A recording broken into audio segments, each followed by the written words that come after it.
বিসমিল্লাহির রহমানির রহিম। নাহমাদুহু ওয়া নুসাল্লি আলা রাসূলিল কারীম। মাননীয় সভাপতি, শ্রদ্ধেয় সম্মানিত প্রিয় ভাইরা, আসসালামু আলাইকুম ওয়া রাহমাতুল্লাহি ওয়া বারাকাতুহু। আমরা একটি ঐতিহাসিক সময় পার করছি এবং একটি নতুন ইতিহাস রচনার দিকে অগ্রসর হচ্ছে। আমার কাছে রাসূল আকরাম সাল্লাল্লাহু আলাইহি ওয়াসাল্লামের সেই সময়ের কথা মনে পড়ে। নবুয়ত প্রাপ্তির প্রায় 3 বছর পর্যন্ত রাসূল আকরাম সাল্লাল্লাহু আলাইহি ওয়াসাল্লামের যে আন্দোলন ছিল, যে দল ছিল, সেই দলের মোট জনসংখ্যা ছিল মাত্র 5। এই 5 জনের আন্দোলন পরের 20 বছরে বিশ্বব্যাপী এমন একটি পরিপূর্ণ বিপ্লব সাধন করেছিল, এমনভাবে যেটি পৃথিবীর শুরু থেকে শেষ পর্যন্ত যত পরিবর্তন হবে, যত বিপ্লব হবে, যত মত এবং পথের প্রতিষ্ঠা হবে, কোনোটাই এই পরিপূর্ণ বিপ্লবের তুলনার কাছেই আসতে পারবে না। এমন একটি এনভায়রনমেন্ট তৈরি হইল, এমন একটি পরিবেশ পরিস্থিতি তৈরি হয়ে গেল, ইসলামের সৌন্দর্য মানুষের কাছে প্রস্ফুটিত হলো, মানুষ বুঝতে পারলো, একজিবিট হলো, আর দলে দলে লোকেরা ইসলামের দিকে ছুটে আসলো। 100 জন পৃথিবীর শ্রেষ্ঠ মানুষের তালিকা, যার নাম কত নম্বরে? নাম্বার 1। তার নাম আহমদ মুস্তফা, মোহাম্মদ মুস্তফা, সরদারে দুজাহান, সরদারে নবী রসুল। খুবই বিস্ময়ের ব্যাপার, তিনি কে? আদম আলাইহিস সালাম থেকে শুরু করে কিয়ামত পর্যন্ত যে বিলিয়ন বিলিয়ন ট্রিলিয়ন ট্রিলিয়ন মানুষ আসবে, তার ভিতরে নাম্বার 1। এই মানুষটার কথা শোনার ইচ্ছে হয় না? হয় না? এই মানুষটার মেসেজ কি, এটা বুঝার ইচ্ছে হয় কি না? হয় না?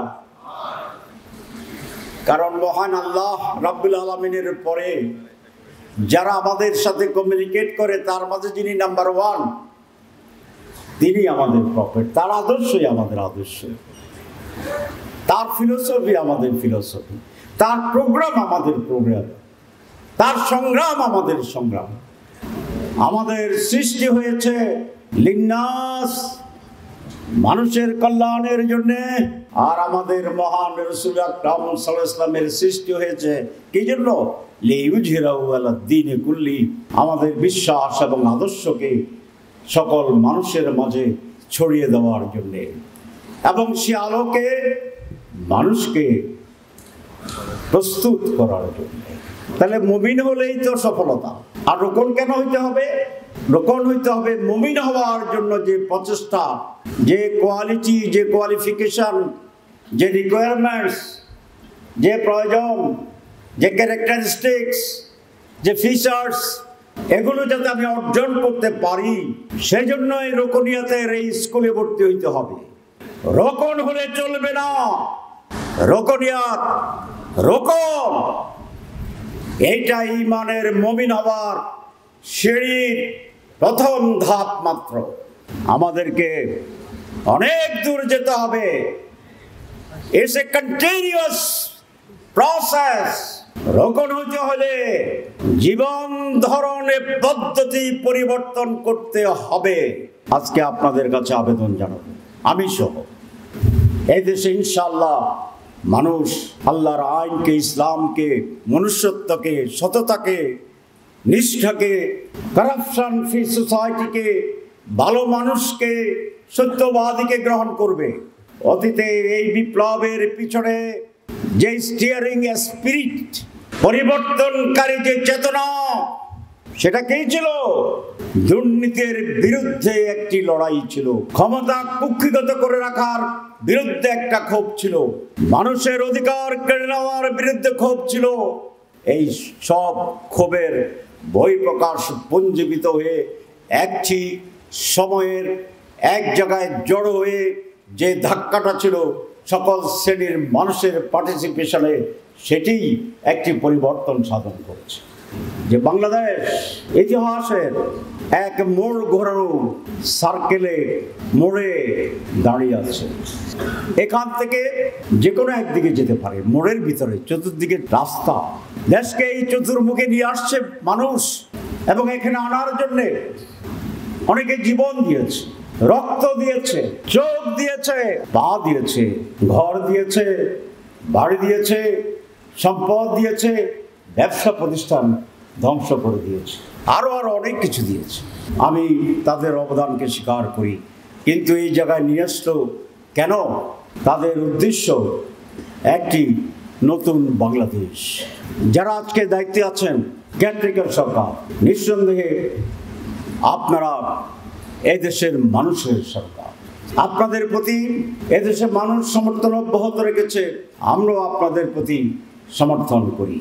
এই সময়ের ভিতরে আমরা জানি অনেক কাজ করা আপনাদের জন্য সম্ভব নয়, এবং যে ময়লার স্তূপ বিগত শাসকরা এখানে জমিয়ে রেখেছে, সেই স্তূপ পরিপূর্ণভাবে পরিষ্কার করো স্বল্প সময়ে সম্ভব নয়। কিন্তু কতিপয় জিনিসকে আপনাদের অগ্রাধিকার দিয়ে কাজ করতে হবে।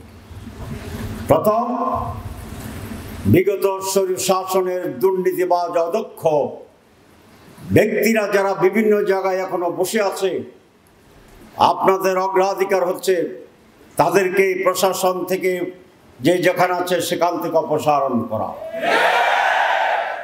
যারা স্বৈরাচারের দূষর তাদেরকে অবিলম্বে সরান। 2 নম্বর কথা, শিক্ষা ব্যবস্থায় যে পৌত্তলিকতা, ভারতীয় কালচার, অ্যান্টি ইসলামিক সিলেবাস, জামাত ইসলামীর বিরুদ্ধে সিলেবাসে মিথ্যাচার করে যেটি হয়েছে, এটা অবিলম্বে মুছে ফেলতে হবে। 3 নম্বর, দেশের অর্থনীতি ফোকলা খাই ফেলছে, ব্যাংকগুলো শেষ, ব্যাখ্যা দিতে চাই না।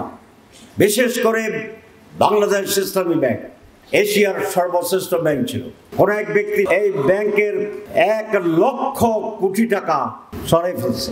আমরা অবিলম্বে তদন্তের মাধ্যমে তার বিরুদ্ধে মামলা করা, এবং যারা সে সময় ডিরেক্টর ছিল তাদের সকলকে মামলার আওতায় আনার জন্য অবিলম্বে কার্যকরের জন্য দাবি জানাই।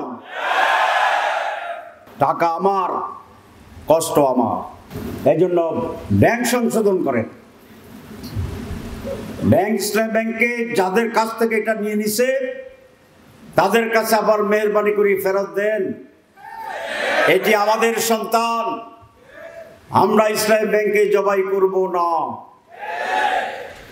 এটি আবার এশিয়ার শ্রেষ্ঠ ব্যাংক হবে ইনশাআল্লাহ।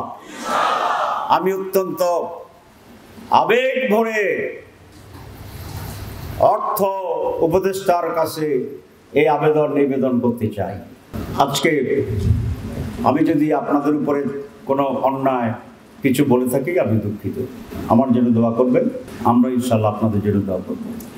আল্লাহ রাব্বুল আলামিন আমাদের তৌফিক দান করুক। আসসালামু আলাইকুম ওয়া রাহমাতুল্লাহি ওয়া বারাকাতুহু।